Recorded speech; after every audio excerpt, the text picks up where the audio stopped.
Bite my tongue? Never. See, what they don't know is they're tuning in to DBYT podcast, and I'm just discovering the world around me. Taisha, I love you.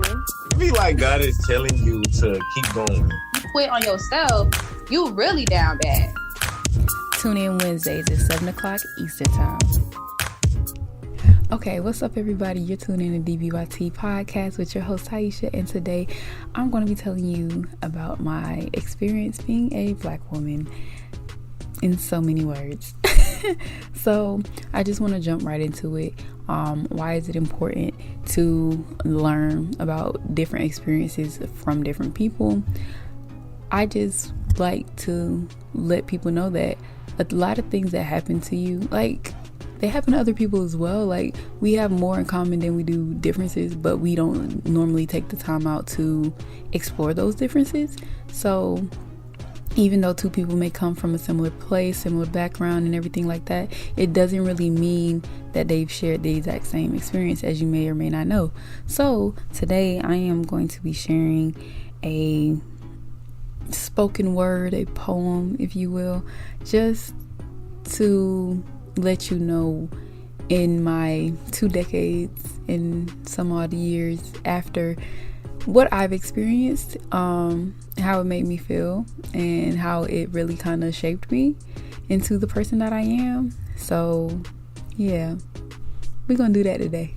Okay, so I named this poem Shades of Colorism because within a Black community, we separate ourselves so much that it's hard to belong, for at least for me. Sometimes I don't feel welcome by my own people, and I feel weird about it. But the poem's gonna tell you what you need to know. So let's get into it. Light skin, pretty teeth, perfect 10. Looking from the outside, no one usually cares what she has within.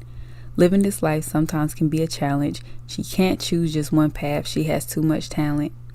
You're so bright. Look at your height. Girl, you seem like you my type. You sure your daddy ain't white? I just don't understand why you're so light. But when I talk to you, you have me as high as a kite. Even though you're light skinned, you could be somebody that I like. All these comments be getting me slick tight. Oh, you bougie, stuck up and shallow. It makes me want to hit you in your throat and make it hard to swallow. It's a shady area being a part of a community that compares trauma like it's a competition. The seeds of intersectional discrimination was planted when they took her from her bed in the nighttime and forced her to lay there. Looked in her eyes, took her innocence, and penetrated her until she was unconscious. 9 months later, another house slave, a slave nonetheless.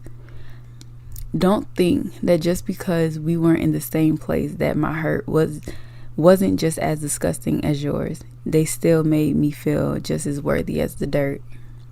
Light skin, curly hair, full lips. My ancestors forgot to give me full hips, but it's okay though. I love them for sure. They the reason I'm here, and that's love overflow.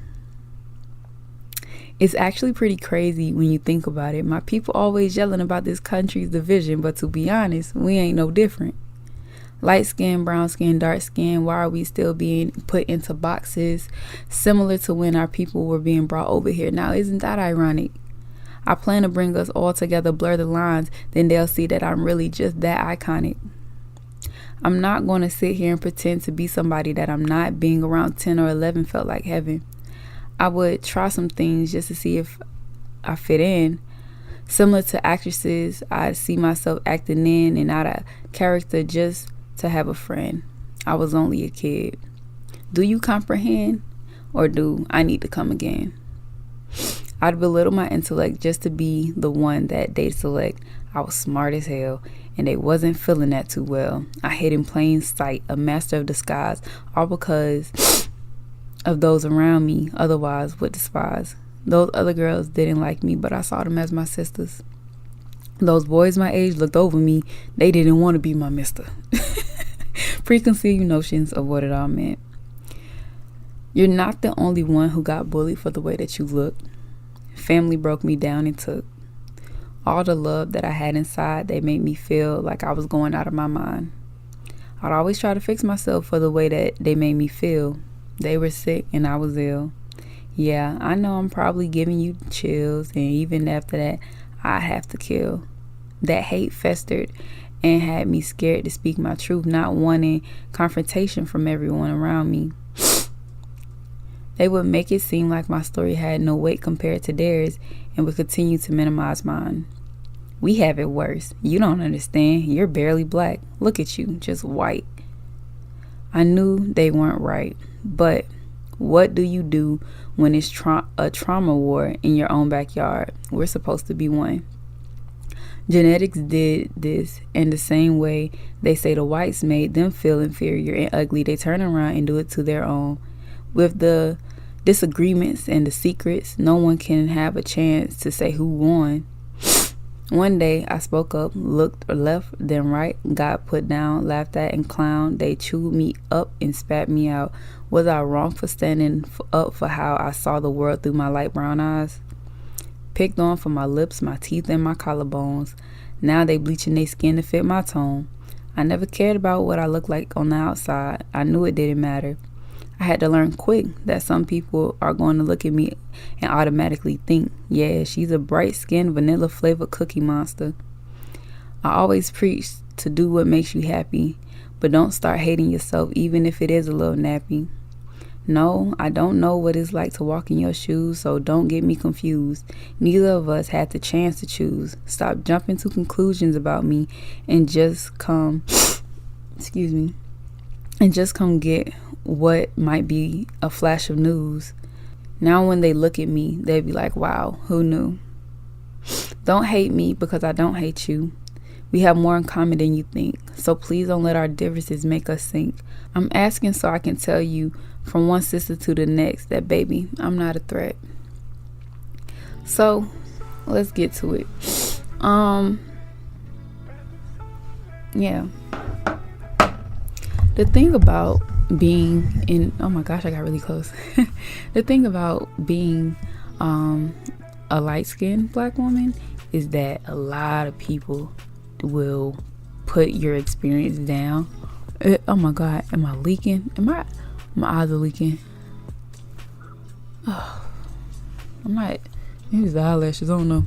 But it's like anytime that I would try to express myself and like join into the conversation of how it is to feel and what has happened to me, it always got kind of discredited. Like what I had to say really didn't matter. So it was like, at times I'm not gonna lie, it was hard to be like proud of who I was, and it was even more difficult because it's like I had somewhat of an identity crisis at one point in time where I was like really wanting to know where I came from, who I was, where my people come from, you know what I'm saying? And it was really hard to complete the mission, so to speak. But this year I did say that I am going to pick up where I left off and find out that information for myself to feel more at peace, to feel more complete as a person. Like, you know yourself inside and out for the most part, but it's those other special details of like just the mixing of genetics that would help me feel more coherent and stuff. So that is important to me.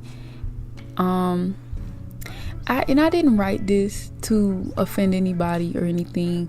It's just that you can't discredit people just because you don't feel like their story is important.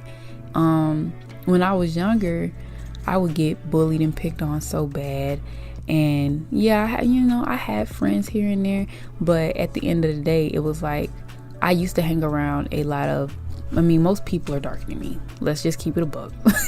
So it was like I hung out with brown skin and dark skinned girls, and it was like all the way up to like my late school years, it was just like they would do things to me, talk about me, smiling in my face, stab me behind my back, all that good stuff.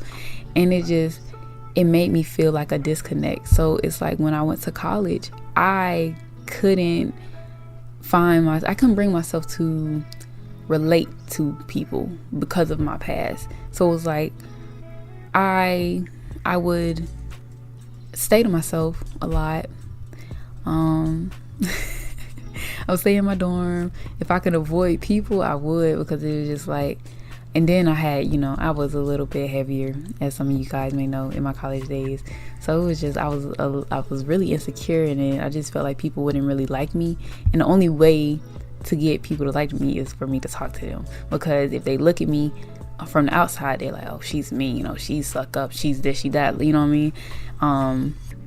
A lot of people judge me before they get the chance to actually know me. And that makes me feel like, well, maybe you're the one who's not worth getting to know, because you didn't even give me a chance. Like, it's funny because, like, just ask people, especially if you're of a lighter skin tone, like, ask them, like, what was your first impression of me? Like, how did you see me, like, before we talked or something? Like, the things that people say is just like, why would you think that? Like, why would you think that I was just this negative person, or this person who was so self-centered that she felt like she was over everybody? Like, I never really understood that. And I would talk to people and I'd be like, well, people in my family, and I'm like, they would treat you so weird. And then, like, say if more of the family was come around, it was like, okay, more so if we were by ourselves, it was cool. But as soon as other people came in, it was like, oh yeah, you're the white girl, and it was just like, okay, I see where this is going. Like, it was a lot of times I just didn't feel a part of the community. And now, like today, I just put myself into a space where I'm like, I am proud of who I am, but at the same time, it's like, maybe if I know more, I'll grow to love myself even more, just to know what's inside, because that's what really matters to me. Like, I hate the terminology that people use when they talk about people of lighter skin. Like, they be like, oh, you're acting light skinned. It's like, and it's crazy because it's like everybody knows what that means, but it's like, have you ever thought about why they act like that, or like what caused that? Like, do y'all ever think about that type of thing, or do y'all just go with the flow of, yeah, or I don't know, because I can't speak from y'all, like, darker people's experiences, like, but I obviously was aware of, yes, y'all did get bullied too. I'm not gonna act like y'all didn't, but it's like, at some point, did you notice that you were becoming the bully as well? I don't know, like, it's crazy. But I just wanted to talk about that, man. I just really want y'all to start loving each other a little bit more. Start being more selective with how you say things to people, especially when you're supposed to be a team. I am grateful for the people that I have in my life and my friends who didn't, turn their back on me just because of how I looked or how they thought I was going to be. Like, y'all some real ones. Family too. Some of y'all cool. I mess with y'all. But yeah, that's all I really wanted to talk about today. I'm Taisha, and I promise I won't bite my tongue. I'll see you guys later. Bye.